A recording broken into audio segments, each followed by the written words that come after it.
জি শেখ, আমাদের একজন comment box প্রশ্ন করেছেন। তিনি এখন প্রশ্ন হচ্ছে তিনি জিজ্ঞাসা করছেন যে আসসালামু আলাইকুম ওয়া রাহমাতুল্লাহি ওয়া বারাকাতুহু। জাভেদ আহমেদ গামিদি তার একটি বই রয়েছে মিজান।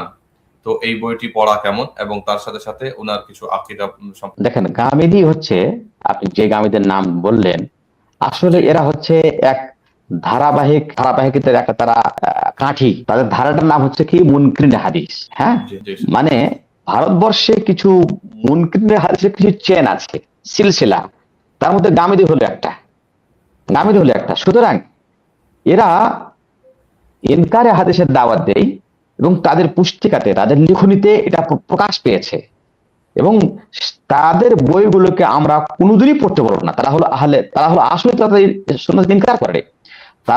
তাহলে যারা সুন্নাতের ইনকার করে, হাদিসের ইনকার করে, তাদের পুস্তকে ওটাই থাকবে যে তোমরা সুন্নাতকে মানো না, হাদিসকে মেনো না, হাদিসকে ছেড়ে দাও।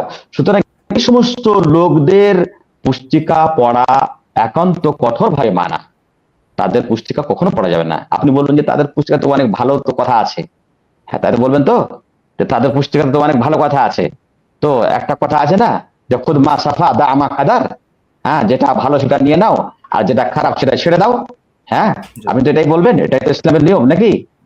এই যে কায়দা লোকেরা বলেছেন না যে খুদ মা সাফা দা আমা কাদার, এটা আসলে ইখওয়ানি কায়দা। এটা আসলে কি হলো? ইখওয়ানি কায়দা। এই কায়দাটা তো দেখতে খুব ভালো লাগছে, আসলে কায়দাটা ঠিক, কিন্তু কালেমাতু হাক্কিন উরিদা বিহাল বাতিল। এই কায়দাটা ঠিক, কিন্তু কায়দা বন্দনা করে এর পিছনে যেটা উদ্দেশ্য সেটা অন্য। আমি বলছি যে গামিদির মতো বা গামিদির লিখনীকে কখনো পড়বেন না, কারণ যে তার বইয়ে ভালো কথা আছে, মন্দ কথা আছে। তো এবার আপনি বলছেন যে ভালো কথাটা নিব, মন্দটা ছেড়ে দেবো, তো পড়বো না কেন? দেখুন, গামিদের বইয়ে কোনটা ভালো কথা আছে আর অন্য বইয়ে নেই? যে কথাটা আপনি গামিদের বইয়ে ভালো কথাটা আপনি খুঁজছেন, সেই ভালো কথাটা এক নয় অসংখ্য ওলামায়ে কেরাম লিখে রেখেছেন, যাদের বইগুলো পবিত্র, পাক, পৌত, যাদের বইয়ে কোনো আকীদাগত ভুল নেই, তাদের বই পড়েন না আপনি।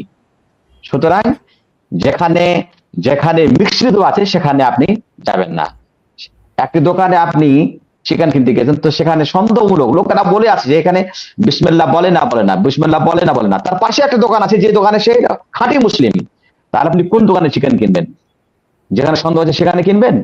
হ্যাঁ, যদি এই এমন দোকান না থাকে পৃথিবীতে যেখানে একদম 100% বিসমিল্লাহ বলে জয় করছে, এরকম দোকান না থাকে, তাহলে আপনি সেখান ক্ষেত্রে ইজতিহাদ করা যেতে পারে।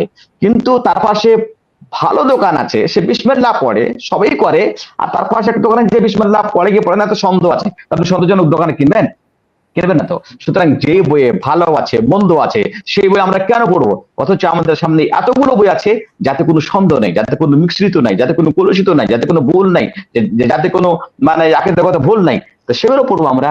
তাই গামিদির কিতাবকে বাদ দিয়ে আপনি সালাফে সালেহিন, ভালো ওলামায়ে কেরাম, যাদের মানহাজ সঠিক, আকীদা সঠিক, তাদের বই অহরহ আছে। আপনি কোন বিষয়ে পড়তে চান সেই বিষয়ে তাদের বইগুলো আপনি পড়বেন, গামিদের বই কখনো পড়বেন না। জি, আমি তো কোনোদিন ইনার ভিডিও দেখি না, কিন্তু হঠাৎ করে আমার সামনে একটা ভিডিও আসলো, তো আমি দেখছিলাম তো ওই ভিডিওর মধ্যে বলছে ইমাম মাহদি যে আসবেন কিয়ামতের পূর্বে, তো বলছে কি যে কোথায়, কোনো জায়গাতে নেই, এরকম কোনো খবর নেই। মৌলবীরা শুধুমাত্র এরকমই মানুষদেরকে শুধুমাত্র বিভ্রান্ত করছে, আর ওর আশাতে সবাইকে মানে কি বলছে কি যে ও আসবে, আমাদের বিজয় করবে, করবে, মানে কি যে একদম পুরো ইনকার সে। লা হাওলা ওয়ালা কুওয়াতা ইল্লা বিল্লাহ। হ্যাঁ, তারা হলো মুনকিরিন হাদিস। জি।